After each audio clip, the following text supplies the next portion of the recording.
Va ora in onda La chiusura delle borse, realizzato in collaborazione con Il Sussidiario.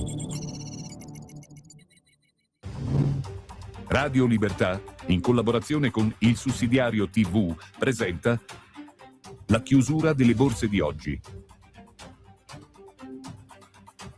Quella di oggi è stata la classica giornata in cui le borse non sanno dove andare. L'indice di Piazza Affari ha oscillato per tutta la giornata fino al primo pomeriggio, un po' sopra e un po' sotto, senza particolari spunti di rilievo, per poi in fine seduta scendere un po', ma poi non molto, sul fronte di qualche incertezza manifestata sui mercati americani.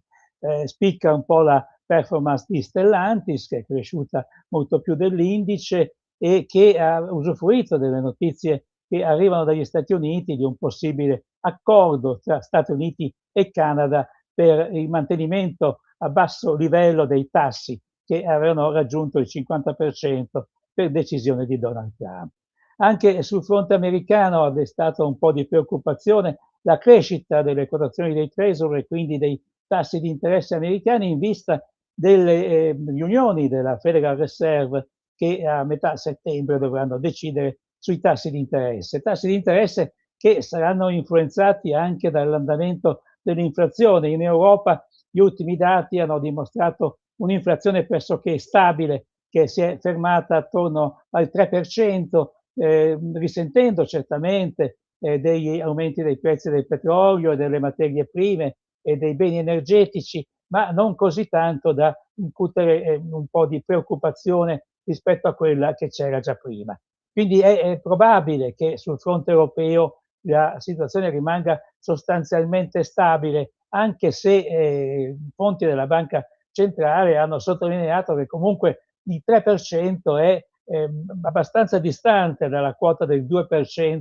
fissata come target, come obiettivo dei prezzi dalla Banca Centrale. Resta però il fatto che bisognerebbe dimostrare che la politica monetaria può avere un'influenza nell'abbassamento o nel contenimento del tasso di inflazione, ma la realtà invece sta dimostrando che i fattori che stanno alla base dell'aumento dei prezzi sono fattori reali, sono appunto, come si diceva, l'aumento del prezzo del petrolio, delle materie prime e dei beni energetici. Quindi su questo fronte non c'è da aspettarsi molto, è probabile che nelle prossime settimane le borse stiano un po' a guardare quello che succede. Anche in Italia c'è attesa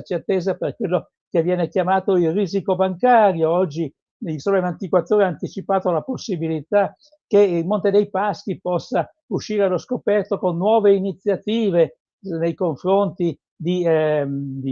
MPS, appunto nei confronti di BPM, della Banca Popolare e di Banca Generali. Ecco, il mercato non ha colto con particolare entusiasmo queste prospettive, da una parte perché credo che il mercato crede che siano un po' irrealistiche, che Monte dei Paschi in questa fase si assuma nei nuovi impegni finanziari e rischi soprattutto di fare un po' di brutte figure anche di fronte al socio pubblico, che resta comunque importante, perché non dimentichiamo che il Ministero delle Finanze resta uno dei principali azionisti dell'Istituto di Credito di Siena. Quindi ecco, sotto questo profilo c'è sostanzialmente un clima di attesa. Un clima d'attesa, poi vedremo nelle prossime settimane come si svolgeranno appunto sia le riunioni delle banche centrali, sia quelle che vengono chiamate appunto le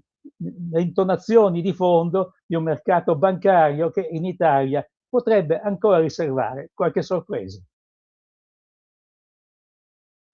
Avete ascoltato La chiusura delle borse, realizzato in collaborazione con Il Sussidiario. Stai ascoltando